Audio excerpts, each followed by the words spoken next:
आज आपण मराठी हा विषय पाहणार आहोत आणि या विषयामध्ये आपण आज संधी हे प्रकरण अभ्यासणार आहोत।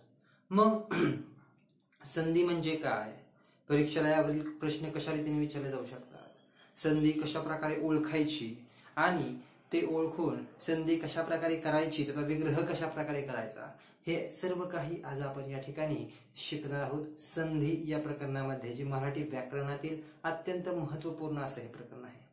मग संधी म्हणजे काय ते आधी आपण पाहूया। तर पहा, संधी म्हणजे या ठिकाणी जोड शब्द तयार होताना किंवा करताना, जोड शब्द तयार होताना किंवा करताना पहिल्या शब्दातील शेवटचा वर्ण, पहिल्या शब्दातील शेवटचा वर्ण व दुसऱ्या शब्दातील पहिला वर्ण हे एकमेकांत मिसळून त्या दोहोंबद्दल एक वर्ण तयार होतो। वर्णाच्या या एकत्र येण्यास संधी असे म्हणतात। पहा, संधी म्हणजे काय, तर या ठिकाणी जोड शब्द तयार होताना दोन शब्द असतात, त्यामधला पहिला जो शब्द आहे त्या शब्दातला शेवटचा वर्ण म्हणजे शेवटचा अक्षर आणि दुसरा जो शब्द आहे त्या दुसऱ्या शब्दातील पहिला वर्ण म्हणजे पहिलं अक्षर हे ज्या वेळेस एकत्र येतात, एकमेकांमध्ये मिसळतात आणि त्यावेळेस वर्णाचा ह्या एकत्र येण्याला काय म्हणतात, तर संधी असे म्हणतात। पहा, हा एक वर्ण आहे, हा एक वर्ण आहे, मग हितला शेवटचा अक्षर आणि ह्याचं पहिलं अक्षर मिळून जो शब्द तयार होतो त्याला काय म्हणायचं आहे, संधी असं या ठिकाणी त्याला आपण म्हणतो। आता आपण पाहणार संधी या प्रकारातील नेमकं संधी ओळखायची कशी, बरोबर। मग त्याची उदाहरणं काय घेतलेली आहेत मी पहा, तर गुरु अधिक उपदेश बरोबर गुरुपदेश। मग या ठिकाणी पहा, गुरुपदेश हा शब्द आहे, कोणता शब्द आहे, गुरुपदेश असा शब्द आहे आणि या ठिकाणी याची विग्रह कसा केलेला आहे, तर पहा संधी करताना त्याचा विग्रह कसा केलेला आहे, तर गुरु हा शब्द तसाच आहे, हा जो शब्द आहे पहिला गुरु हा अगदी तसाच लिहिलेला आहे, अधिक उपदेश पदेश, परंतु या ठिकाणी उ हा जो शब्द आहे तो या ठिकाणी एक्स्ट्रा म्हणजे जास्त आलेला अक्षर आहे त्या ठिकाणी, बरोबर। मग तुम्ही जर लक्षात दिलं या ठिकाणी तर गुरु अधिक उपदेश, मग या ठिकाणी उ जो आहे हा या ठिकाणी लुप्त झालेला आहे म्हणजे या ठिकाणी तो गायब झालेला आहे आणि गुरुपदेश या ठिकाणी असा शब्द होतो, या ठिकाणी उ येतो का, तर येत नाही।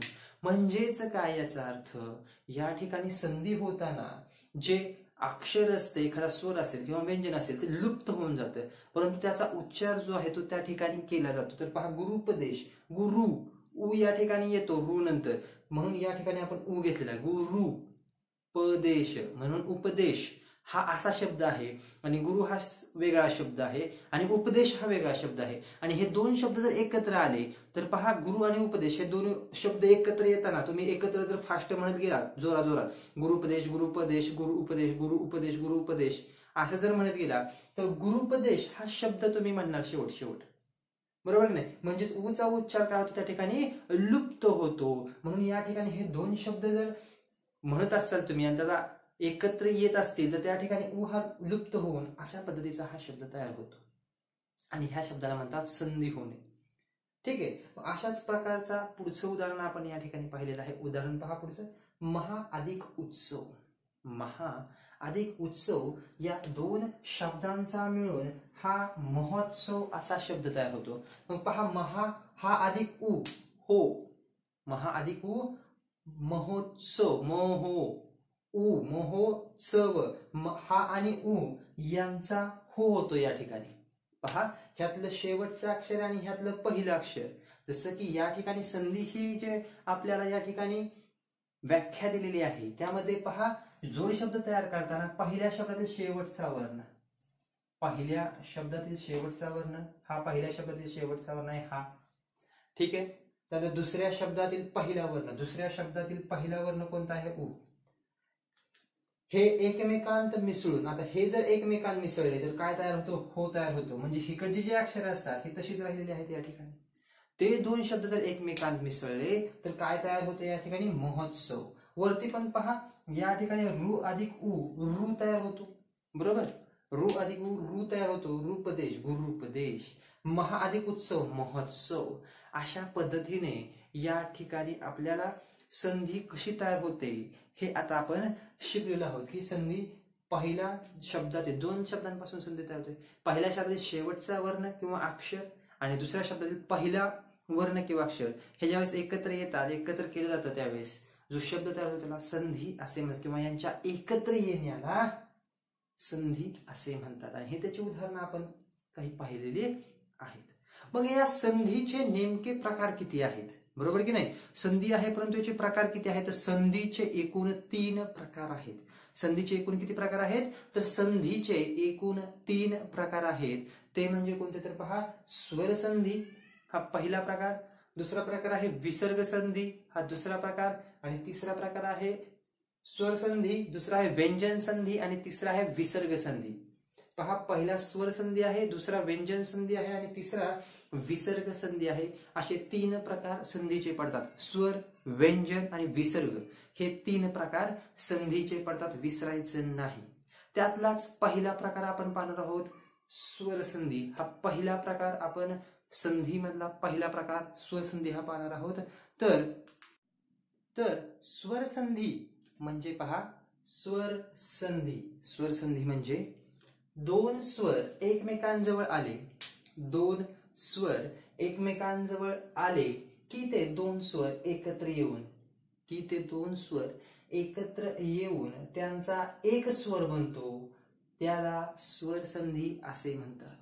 पहा, 2 स्वर एकमेकांजवळ आले की ते 2 स्वर एकत्र येऊन त्यांचा एक स्वर बनतो, त्याला स्वर संधी असे म्हणतात. म्हणजेच काय, तर हेच व्याख्या आहे, परंतु या ठिकाणी आपण काय म्हणलेलं आहे, पहिल्या शब्दात शेवटचा वर्ण असं म्हटलेलं आहे आणि दुसऱ्या शब्दातील पहिला वर्ण असे म्हटलेलं आहे. ह्या वर्णाच्या जागी आपण काय घेणार आहोत, वर्ण, परंतु या ठिकाणी काय घेणार आहोत, स्वर हे घेणार आहोत. काय घेणार आहोत, स्वर पाहिजेत. मग ते स्वर किती आहेत तर तुम्हाला माहितीच आहे. अ आ इ ई उ ऊ रू रू, ए ऐ ओ औ अम नाही येणार, ते विसर्ग आहेत. ठीक आहे. मग हे असे स्वर जे आहेत मराठीचे, हे स्वर त्या ठिकाणी आले पाहिजेत. त्या ठिकाणी व्यंजन नसलं पाहिजे हे लक्षात ठेवायचं आहे. मग पहा, 2 स्वर एकमेकांजवळ आले की जे 2 स्वरांचा एक स्वर बनतो, त्याला स्वर संधी असे म्हणतात, बरोबर. मग या ठिकाणी उदाहरण पहा, देव अधिक आले. उदाहरण काय आहे, देव अधिक आले म्हणजेच पहा देव. मग या ठिकाणी वर्ण कसा तयार होतो पहा, तर वर्ण हा व. आता व हा कशा प्रकारे तयार होतो, या ठिकाणी व आहे, बरोबर की नाही, व आहे. मग तुम्ही जर पाहिलं की व हा व अधिक अ बरोबर व अशा पद्धतीने तयार होतो.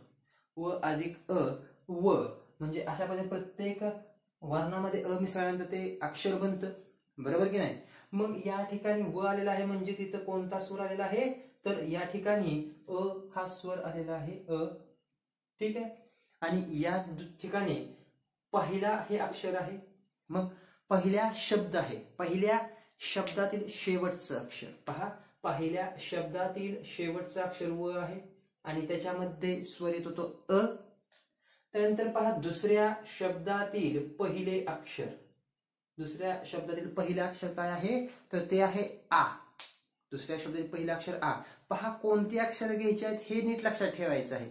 ह्या व्याख्येनुसार आपण चाललो आहोत आणि ते कोणते अक्षर येतात ते आपण पाहत आहोत. तर पहा, त्या व्याख्येनुसार पहिल्या शब्दातील शेवटचं अक्षर, पहिल्या शब्दातील शेवटचा वर्ण म्हणजे शेवटचं अक्षर, वर्ण म्हणजेच अक्षर, व दुसऱ्या शब्दातील पहिला वर्ण आणि दुसऱ्या शब्दातील पहिला वर्ण. पहा, पहिल्या शब्दातील शेवटचं अक्षर आणि दुसऱ्या शब्दातील पहिलं अक्षर कोणतं आहे या ठिकाणी, तर आ. मग तुम्ही जर या ठिकाणी पाहिलं तर अ आणि आ असे 2 येतात. काय येतात, तर अ अधिक आ. आले का नाही, 2 स्वर एकत्र आले का, अ आणि आ हे 2 स्वर एकत्र आले.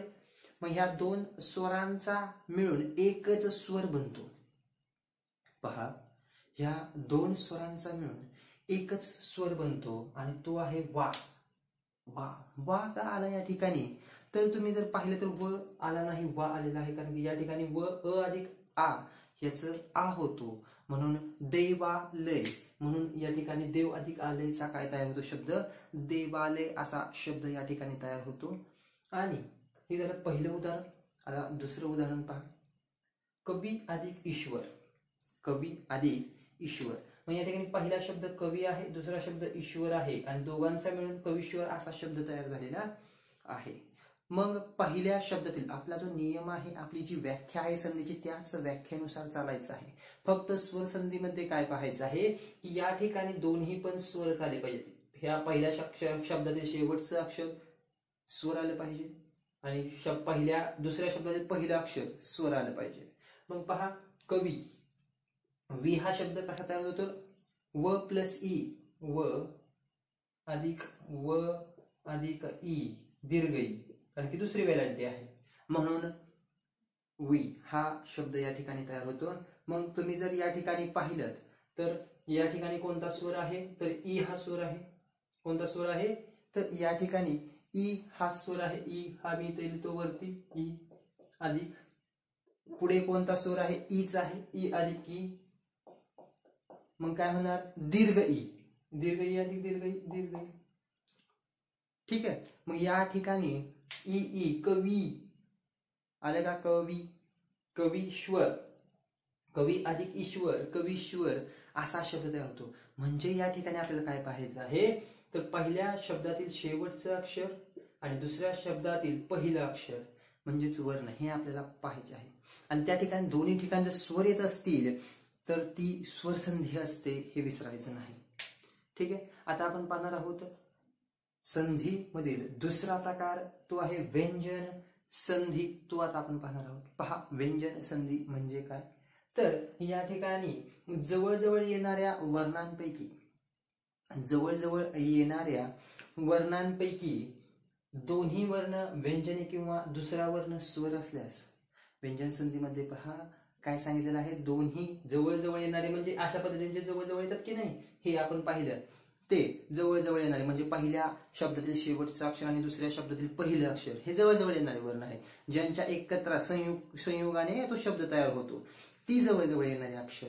मग जवळजवळ येणाऱ्या वर्णांपैकी दोन्ही वर्ण व्यंजने किंवा दुसरा वर्ण स्वर असल्यास, पहा दोन्ही वर्ण व्यंजने किंवा दुसरा वर्ण स्वर असल्यास त्यास व्यंजन संधी असे म्हणतात.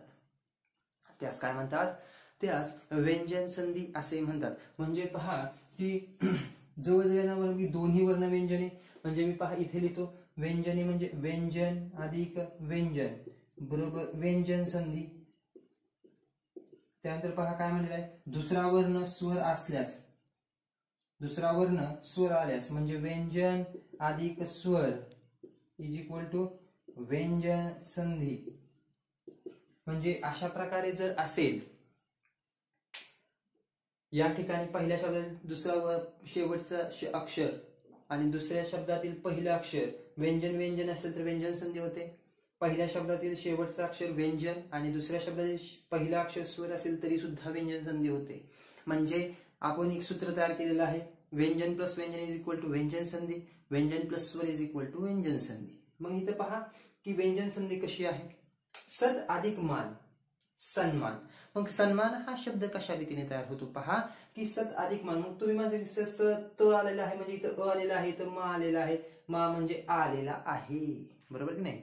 परंतु या ठिकाणी तुम्ही जर पाहिलं तर त हा पाय मोडलेला आहे, त हा पाय मोडलेला आहे म्हणून त्याचा अ जोडता येत नाही. तर जर तुम्ही पाहिलं की मी ह्यांचे पाय मोडले आहेत वचे या ठिकाणी, बरोबर नाही, म्हणजे यामध्ये ई मिसळल्यावर किंवा यामध्ये अ मिसळल्यावरच व पूर्ण होतो. पण तुम्ही इथं देतानाच अर्ध दिलेला आहे, त्यामुळे ह्यामध्ये मिसळलेलाच नाहीये अ, बरोबर. म्हणून इथं त तसंच आहे म्हणून हे व्यंजन आहे. हे काय आहे, व्यंजन आहे. आणि व्यंजन अधिक हा मा आहे. मग हे काय होणार, सन्मान सत अधिक मान व्यंजन संधी. पुढे पहा तो इथं परत अर्धा आहे म्हणजे इथं व्यंजन आहे म्हणून ही व्यंजन संधी पुन्हा एकदा. त्यानंतर पहा दिक अधिक अंबर, दिक अधिक अंबर. या ठिकाणी क चा पाय सुद्धा मोडलेला आहे. म्हणजे पहा व्यंजन संधीमध्ये प्रत्येक अक्षरांचे जे असतात हे अशा पद्धतीने पाय मोडलेले असतात व्यंजन संधीमध्ये, हे लक्षात ठेवायचं आहे. परंतु स्वर संधीमध्ये तसं नसतं, हे विसरायचं नाही. मग ह्यालाच म्हणतात स्वर संधी आणि ह्याला म्हणतात व्यंजन संधी. स्वर संधीमध्ये स्वर अधिक स्वर इज इक्वल टू स्वर संधी. पहा, स्वर संधीमध्ये स्वर अधिक स्वर इज इक्वल टू स्वर संधी, व्यंजन संधीमध्ये व्यंजन अधिक व्यंजन इज इक्वल टू व्यंजन संधी आणि व्यंजन अधिक स्वर इज इक्वल टू व्यंजन संधी. अशा पद्धतीने आता आपण संधी म्हणजे काय, संधीचे 3 प्रकार पडतात आणि त्या प्रकारांमधले आपण स्वर संधी, व्यंजन संधी पाहिली. आता आपण पाहणार आहोत विसर्ग संधी. विसर्ग संधी म्हणजे पहा, विसर्ग संधी एकत्र येणाऱ्या वर्णातील पहिला वर्ण विसर्ग. पहा, एकत्र येणाऱ्या वर्णातील पहिला वर्ण विसर्ग व दुसरा वर्ण स्वर किंवा व्यंजन असल्यास होणाऱ्या संधीला विसर्ग संधी म्हणतात. पहा, एकत्र येणाऱ्या वर्णातील पहिला वर्ण विसर्ग, एकत्र येणारे म्हणजे पहिल्या शब्दातील शेवटचा अक्षर आणि शेवटच्या दुसऱ्या शब्दातील पहिला अक्षर, हे एकत्र येणारे वर्ण. त्यामधला दुसरा वर्ण, पहिला वर्ण विसर्ग. पहिला वर्ण हा विसर्ग म्हणजे 2 टिंब असतात. विसर्ग म्हणजे असे विसर्ग असलाच पाहिजे आणि दुसरा वर्ण स्वर किंवा व्यंजन असला तरी चालेल, परंतु पहिला हा विसर्गच असला पाहिजे. अशा होणाऱ्या संधीला विसर्ग संधी असे म्हणतात. मग त्याचे उदाहरण पहा कशा रीतीने आहे, अगदी सोपी आहे. पुरः अधिक कार, पुरः अधिक कार पुरस्कार. कसं आहे पहा, पुरः अधिक कार पुरस्कार असा शब्द तयार होतो. मग या ठिकाणी हे अशा पद्धतीने दिलं पुरः अधिक कार, तर ती व्यंजन संधी असते आणि पुरस्कार हा त्याचा शब्द तयार होतो. त्यानंतर पहा, मनः अधिक रंजन असं जर आलं आणि त्या ठिकाणी विसर्ग जर असतील तर ती विसर्ग संधी असते आणि विसर्ग नसेल तर ती मग स्वर किंवा व्यंजन असते. हे लक्षात ठेवायचं. मग मनः अधिक रंजन, मनोरंजन अशा पद्धतीने ते शब्द तयार होतात. हे लक्षात ठेवायचं आहे. विसर्ग असेल तर ती विसर्ग संधी असते. आणि ह्या शब्दावरून हे तयार करण्यासाठी अजूनही काही नियम आहेत, ते आपण पुढील वर्गात पाहणार आहोत. आतापर्यंत तरी आपण हे लक्षात ठेवायचं आहे की विसर्ग असला की ते विसर्ग संधी असते, परंतु कधी तर पहिल्या वर्ण विसर्ग म्हणजे पहिल्या अक्षरातील शेवटचा अक्षर विसर्ग आणि दुसऱ्या शब्दातील पहिलं अक्षर हे स्वर किंवा व्यंजन असलं पाहिजे. म्हणजेच आता आपण शिकलो संधी, त्यातील 3 प्रकार: स्वर संधी, व्यंजन संधी आणि विसर्ग.